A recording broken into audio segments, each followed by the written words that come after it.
Walk down that lonesome road,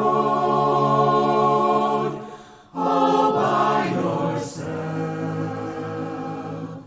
Don't turn your head back over your shoulder, and only stop to rest yourself when the silver moon is shining high above the trees. If I had stopped to listen once or twice, if I had closed my mouth and opened my eyes, if I had cooled my head and warmed my heart, I'd not be on this road tonight. Carry on, Feeling sorry for yourself. It doesn't save you from your troubled mind. Walk down that lonesome road all by yourself. Don't turn your head back over your shoulder, and only stop to rest yourself when the silver moon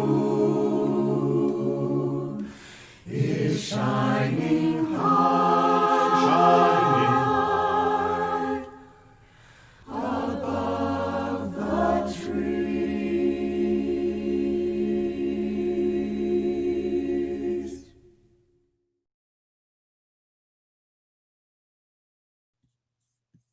Good morning. My name is Laurel Frishman, and I have the pleasure of being the worship associate for today. Welcome, everyone. And today, together, let's welcome in a new year. If you are here for the first time, if you're curious about our faith, welcome. If you've been here before, or if you're a longtime member, welcome back. Good to see you today. All are welcome, whether you believe in God or a higher source, hold to humanist or secular teachings, if you come from another religion, or if you've always been Unitarian Universalist, you are welcome here. The UU Coastside community welcomes all people of all skin tones, the LGBTQ+ community, kids and mature folks, those with life challenges, and those temporarily without such challenges. For here, we are working to overcome our society's systemic biases, and you specifically are most welcome. The touchstone theme for January is Consolation, Desolation. Today, Bill Heavlin explores this theme through a sermon entitled, With These Mere Bones to Lean On. Inspired by New Zealand's response to the March 2019 shootings at 3 mosques, Bill connects the ability to console people with UU values and with a disciplined pursuit of self-knowledge. After the service today, I hope you stay on Zoom to join our usually random small breakout groups that give us a chance to discuss thoughts from today's service. Or we can just say hi to each other and reminisce about the bygone days of 2020. We want to thank UU San Mateo for administrative and professional support, and in particular, the Reverend Ben Myers, a consistent source of valuable guidance for us. For financial donations to UUCC, we have options for both online and by check. For detailed instructions, see today's order of service or in the email announcing the service. Join us on January 17th as Clovis Lewis Jr. returns to speak about Martin Luther King and Malcolm X with a sermon entitled Martin and Malcolm Were Both Right. People often tend to compare Martin Luther King Jr.'s approach towards the civil rights movement in the United States with Malcolm X's approach. This sermon examines how the nuances of these men's positions speak powerfully to the historical confluences that shape our racial challenges to this day. And now, Linda Grace, please guide us in our opening hymn. Please rise in body and or spirit and join us in singing this hymn, Gather the Spirit.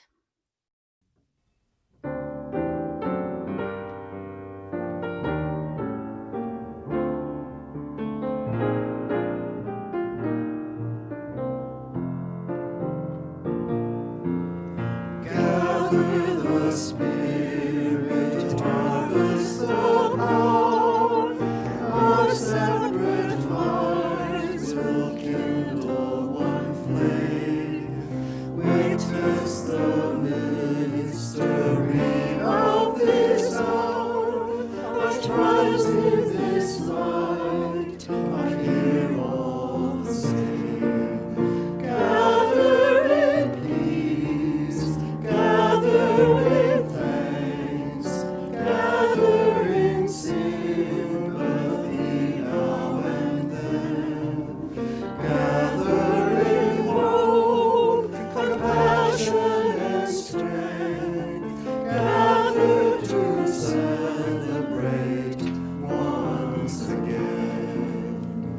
Gather the spirit of heart and mind, seeds for the sowing are laid in store, nurtured in love and conscience refined, with body and spirit united once more.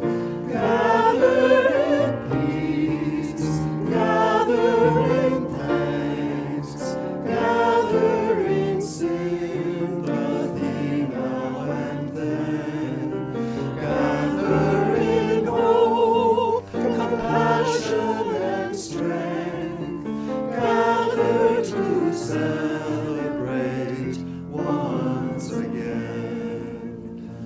Gather the Spirit growing in all, drawn by the moon and fed by the sun, winter to spring and summer to fall, the chorus of life resounding as one.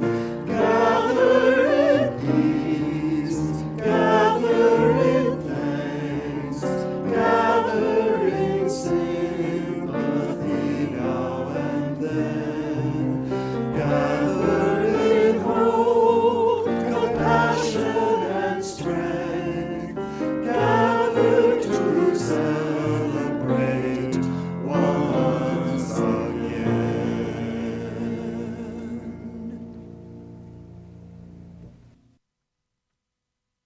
I'm Tom Devine, here with some opening words. The last section of Alfred Lord Tennyson's famous poem, In Memoriam, which was published in 1850, is possibly the quintessential New Year's Eve poem. And it seems almost prophetic at the end of 2020. So here is what Tennyson wrote some 170 years ago. Ring out, wild bells, to the wild sky, the flying cloud, the frosty light, the year is dying in the night. Ring out, wild bells, and let him die. Ring out the old, ring in the new. Ring happy bells across the snow. The year is going, let him go. Ring out the false, ring in the true. Ring out the grief that saps the mind, for those that here we see no more. Ring out the feud of rich and poor. Ring in redress to all mankind. Ring out a slowly dying cause, and ancient forms of party strife. Ring in the nobler modes of life, with sweeter manners, purer laws. Ring out the want, the care, the sin, the faithless coldness of the times. Ring out my mournful rhymes, but ring the fuller minstrel in. Ring out false pride in place and blood, the civic slander and the spite. Ring in the love of truth and light. Ring in the common love of good. Ring out old shapes of foul disease. Ring out the narrowing lust of gold. Ring out the 1,000 wars of old. Ring in the 1,000 years of peace. Ring in the valiant man and free, the larger heart, the kindlier hand. Ring out the darkness of the land. Ring in the Christ that is to be. May it be so. And now, Dave, please lead us in the lighting of the chalice. Please watch with patience as this match fills its destiny, spark light. How about this match?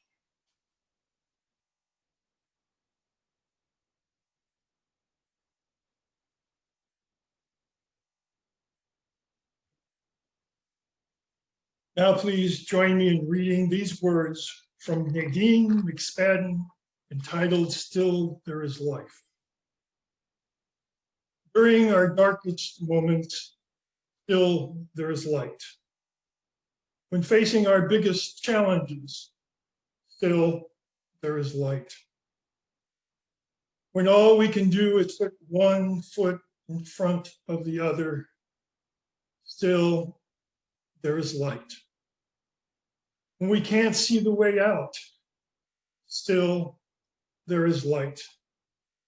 When all we can do to help is hold someone's hand as they cry, still there is light. We are light for ourselves and for one another. Always there is light. Now Laurel will lead us in sharing our joys and concerns.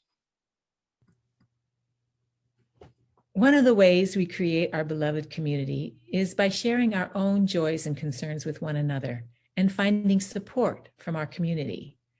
So now we invite you to click the chat button at the bottom middle of your Zoom window. That will bring up a window in which you can type in your joys and concerns if you've not already emailed them to us.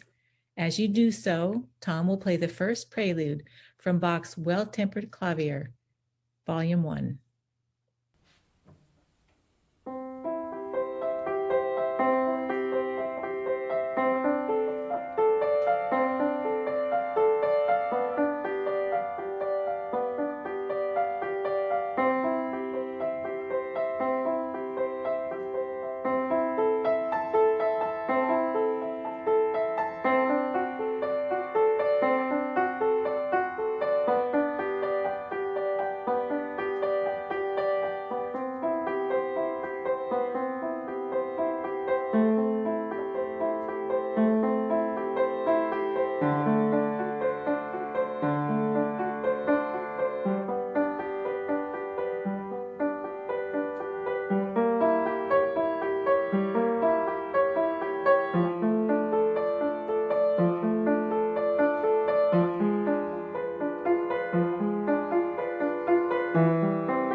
We acknowledge the continuing anguish of this pandemic, and we extend our gratitude to all essential workers who are so stressed at this time.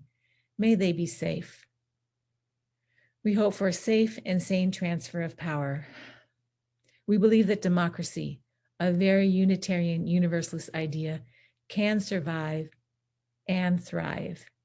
And we have good thoughts for Tuesday's election and Wednesday's confirmation, that all goes well with no violence. May we hold with love and care the joys and concerns that have been shared publicly today, as well as those that remain unspoken in the recesses of our hearts. In these times of reflection and renewal, let us remember that it remains important to reach out to one another when we feel the need, and to accept being reached out to. May we find comfort in knowing that we can share our joys and concerns here among us. And now please join me in singing the Metta Chant, arranged by Shauna Pickett Gordon and sung by her, Linda Grace Frost, and Tom Devine.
Good morning, and I wish you all a most happy new year.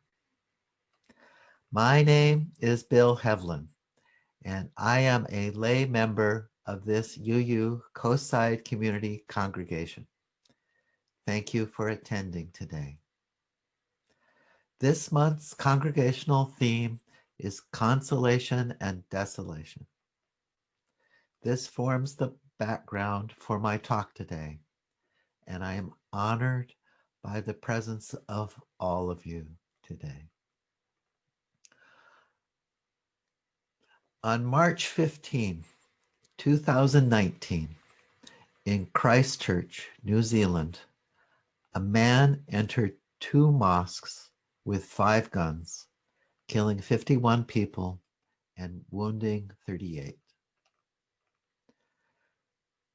In response, New Zealand Prime Minister Jacinda Ardern issued these statements, quote, "There is no place in New Zealand for such acts of unprecedented violence, which it is clear this act was.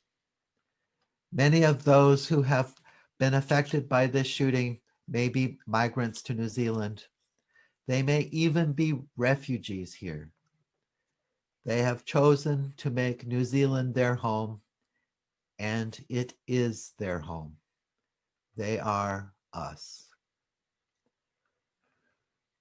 Quote, "And so we feel deeply in our hearts what has happened to you. We feel grief. We feel injustice. We feel anger, and we share that with you." Unquote.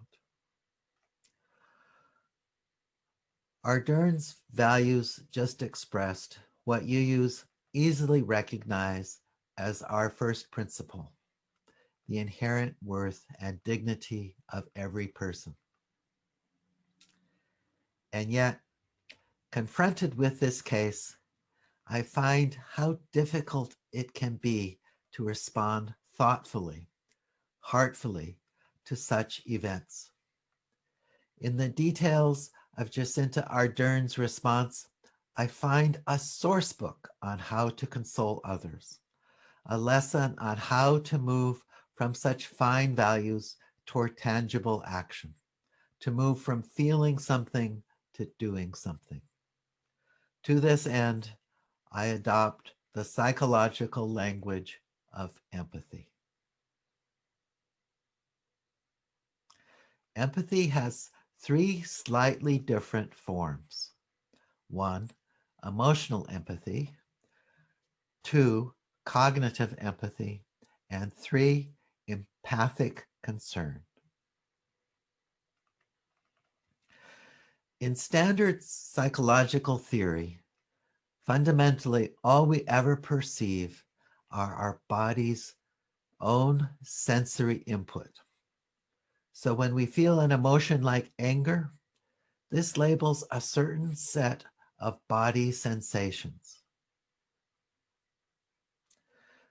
Vipassana, or mindfulness practice, opens us up to this awareness of feeling sensations, perceiving its link to our feelings, our emotions.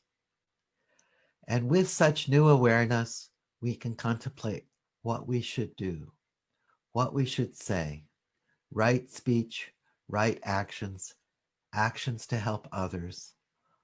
All this from sitting quietly. The statements I read earlier from Jacinta Ardern exemplify emotional empathy. It's speaking out loud. She speaks of her feelings and identifies with the shooting victims. We feel deeply in our hearts what has happened to you. We feel grief. We feel injustice. We feel anger, and we share that with you.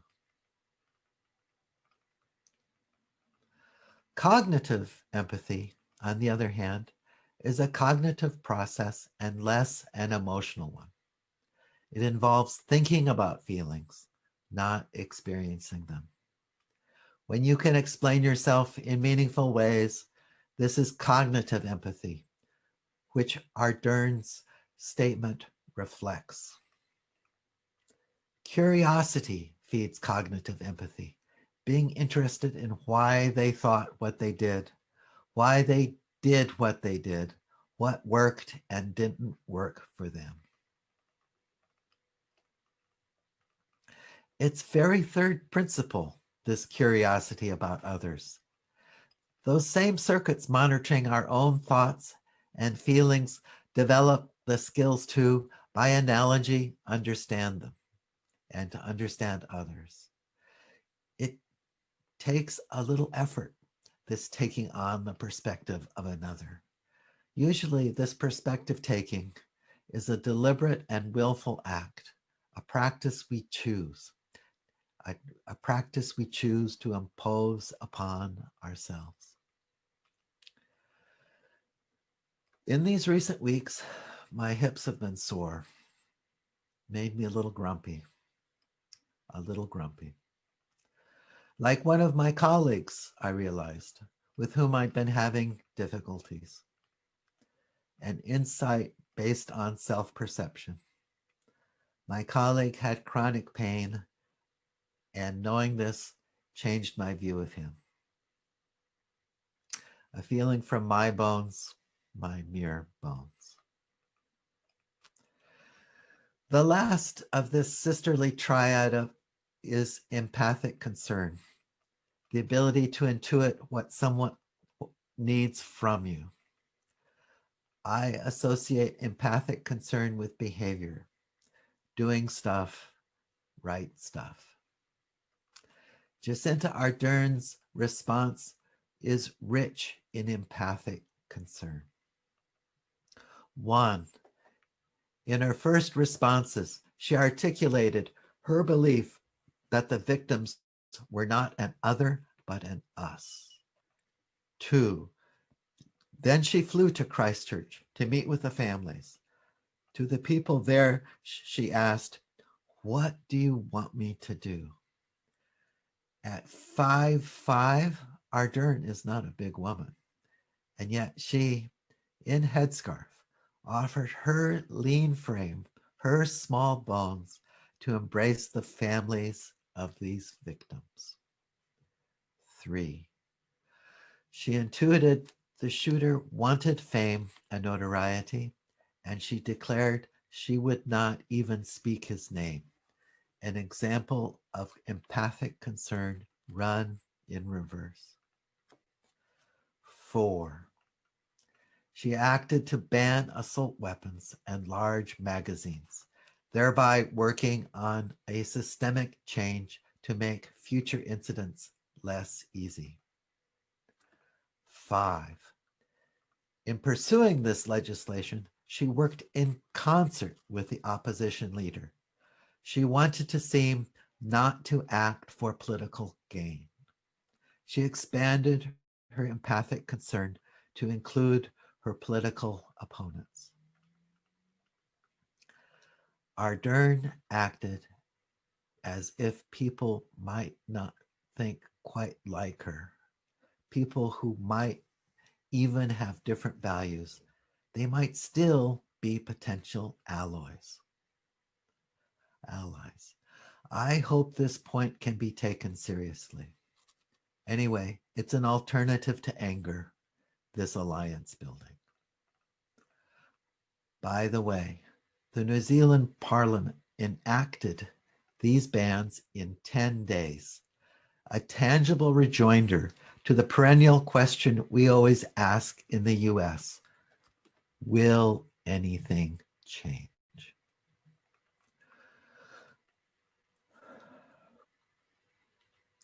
According to the standard theory of empathic concern, the amygdala fires, sensing danger, as does the prefrontal cortex, releasing the caring hormone oxytocin. So empathic concern has this double-edged dynamic. When deciding, we implicitly set a value on someone else's well-being. Getting this mix of deliberation and intuitive response right is hard. It's at the heart of the burnout in the helping professions. In some, it leads to anxiety about unfamiliar people and ill-controlled circumstances. So any practice of empathic concern balances our personal distress against our own potential numbness. Cognitive empathy for others requires awareness of ourselves. And for emotional empathy to become useful, it needs to be converted into its cognitive form. Emotional empathy is rarely sufficient. It's an emotion that merely mandates tangible action. And converting it into cognitive empathy not only requires effort, it also requires self-knowledge and the benefits from training in emotional mindfulness. So yes, empathy can be learned. And empathy takes effort. Therefore, it is easier for us to apply it to our own in-group than to members of any out-group. It feels natural for me to offer an empathic ear to all of you, attendees at UUCC. Bet that guy with the cardboard sign outside New Leaf? Maybe not so much. This is sometimes called the dark side of empathy, a title of a 2017 book. People describe ISIS fighters as without empathy, but what actually appears to be the case is they have lots of empathy, just restricted to their fellow caliphate members, their comrades in arms, and their families.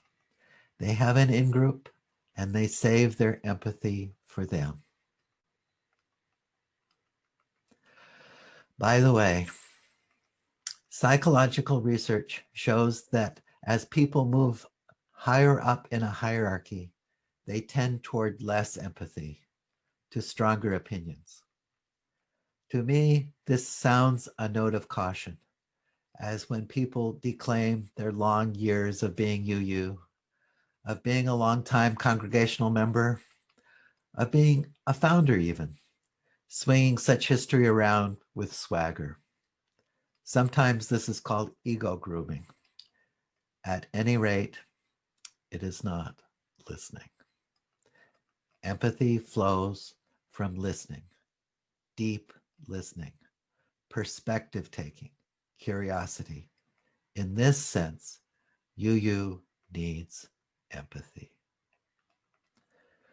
In this context, what Jacinta Ardern said in the aftermath of the Christchurch shooting takes on new significance.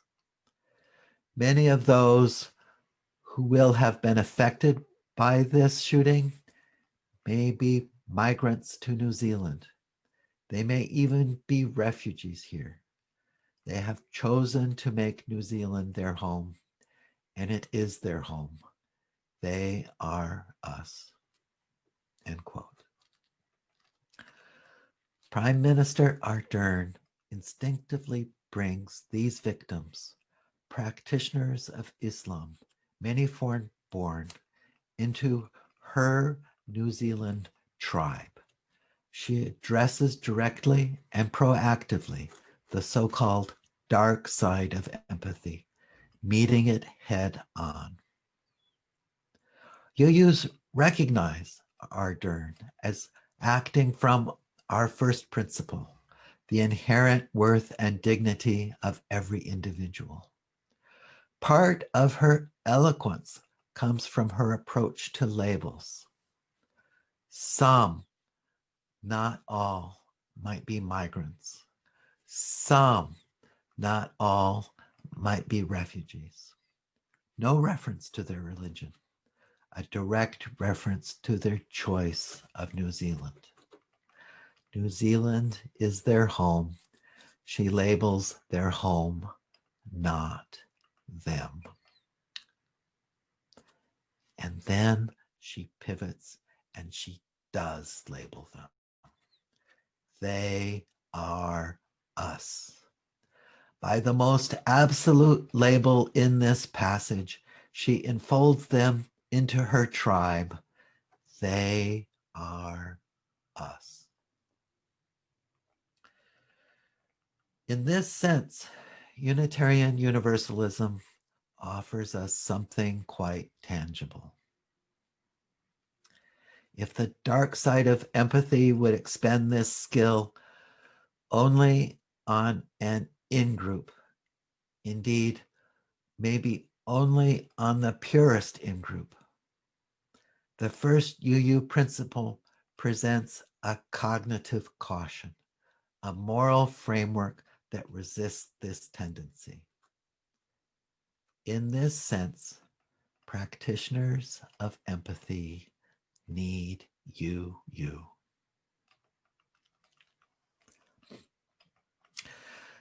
Now, many religions emphasize their own in-group, and Unitarian Universalists share this human tendency. But in our very principles, we are called to do better. Our first principle speaks of the individual, dignity, one person at a time. This is exactly where empathy operates, one person at a time. What, after all, is this dignity but being seen as a person worthy of empathy? One person at a time, one person at a time.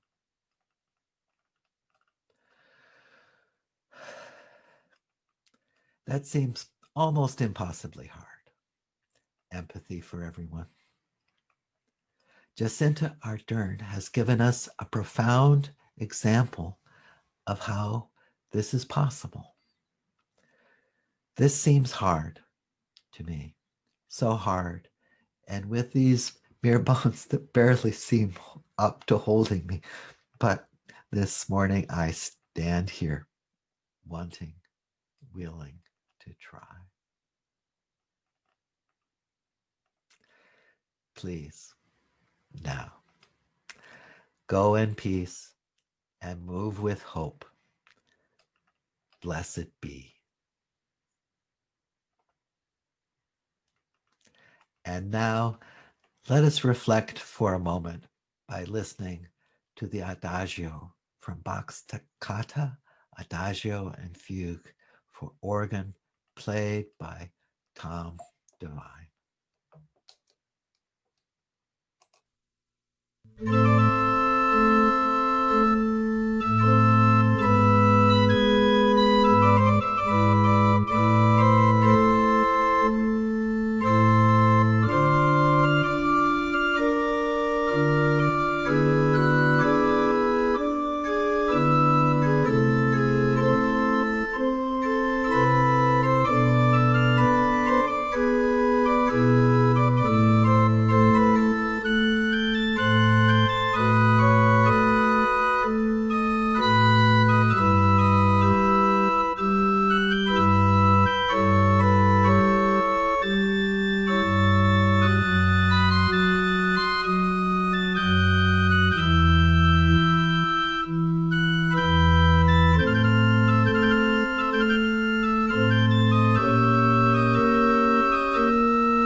That was beautiful. And yes, a very heart-wrenching photo. And thank you, Bill, for your wonderful sermon. With the new year here, we can start to look forward to new beginnings, a fresh start with our lives, a renewed commitment to our values. We just came through probably the darkest, most challenging, neurotic, painful, scary year of our lives. And we can only hope 2020 will not bleed into 2021 too far. Thinking of this, I'm reminded of a quote I heard when I was a child that said, "All the darkness in the world cannot put out the light of one small candle." I think we learned how true this is this past year, when the light within so many good hearts continued to shine for us in spite of the darkness. The beautiful nurses and doctors caring for our loved ones, the first responders, and all the essential workers. Beautiful lights. During 2020, we saw how people lost their livelihoods, their businesses, their loved ones, their homes, and their food security. If you find that you are particularly blessed with the means to help those less fortunate, please put it on your to-do list to shine your own light for good. So now we take an offering. And so that UUCC may continue to shine its light on the Coastside community, let us take a moment now to exercise that all-important generosity of spirit with an offering that supports the mission and service of UUCC. For the generosity you display by being present here today, and the generosity of all those who support this community with time, with talent, with treasure, with trust, we thank you all most profoundly. If your generous spirit does move you today, please feel free to contribute what you can to UUCC, either by check or online. Please follow the instructions in today's order of service. While collections take place, let us take a few moments to hear the Coastside Threshold Choir sing Still Singing, composed and arranged by Peggy Cadbury. We are thankful for the people who shelter in their homes, and we are grateful to the workers who bravely do their part. For these are strange and changing times, and we know not what the future holds. But we will stand together while apart, and we will stay connected with our hearts, renewed in spirit, held in love. We are still singing, and we will stand while apart, and we will stay connected with our hearts, renewed in spirit, held in love. We are still singing.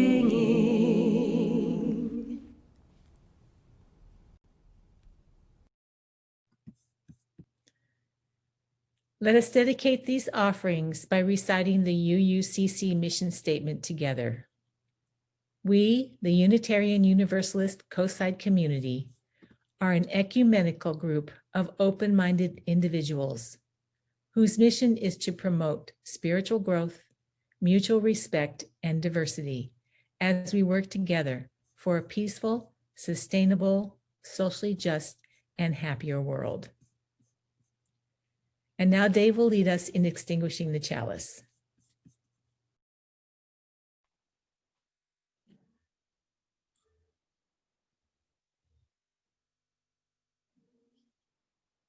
The candle flame is extinguished. Please join me in reading these words by Elizabeth Selle Jones. We extinguish this flame, but not the light of the truth, the warmth of community, or the fire of commitment. These we carry in our hearts until we are together again. Linda Great, can you please lead us in our closing hymn? Please rise now in body and or spirit and sing and clap and dance this song you all know, Lean on Me.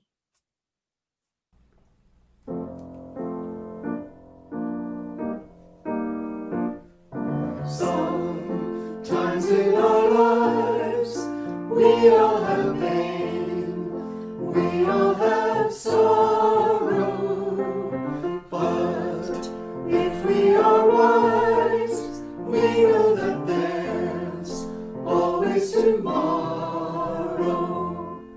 Please swallow your pride if I have things you need to borrow,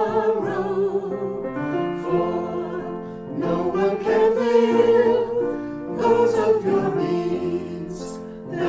won't let show. Lean on me when you're not strong, and I'll be your friend. I'll help you carry on, for it won't be long till I'm gonna need somebody to lean on.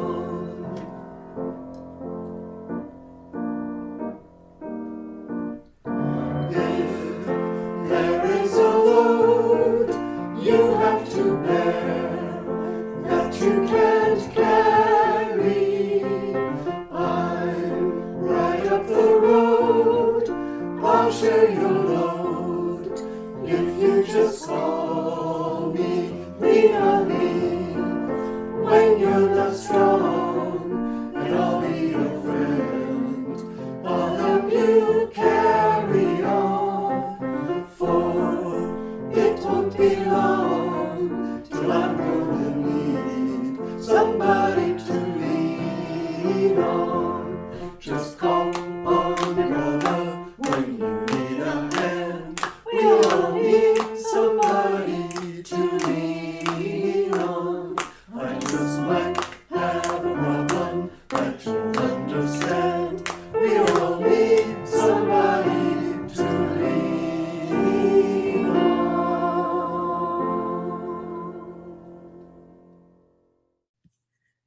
This was a wonderful and very timely service today. Thank you, Bill, for your inspirational words. We want to acknowledge our first Sunday production team, pianist Tom Devine, vocalist Linda Grace Frost, music director Shauna Pickett-Gordon, artistic director Noreen Cooper-Heavlin, and our session management engineer, Bruce Raffnell. We also want to acknowledge our many other singers from the Mirth Tones, the Coastside Threshold Choir, and Mission Peak UUC. Thanks to all of you for participating in this timely service. And thank you for coming today. I hope you'll all join us in the breakout rooms immediately following. We would like the breakout rooms to be a safe place where we can talk openly and honestly about our topic today. We also want to remind people that what is said here stays here, but thoughts and concepts we learn and are inspired by can most definitely be shared. Please be thoughtful of the time so that anyone who wishes to speak has the opportunity to do so. In just a few moments, Bill will give everybody permission to unmute themselves. Have a very wonderful and safe week and a happy new year.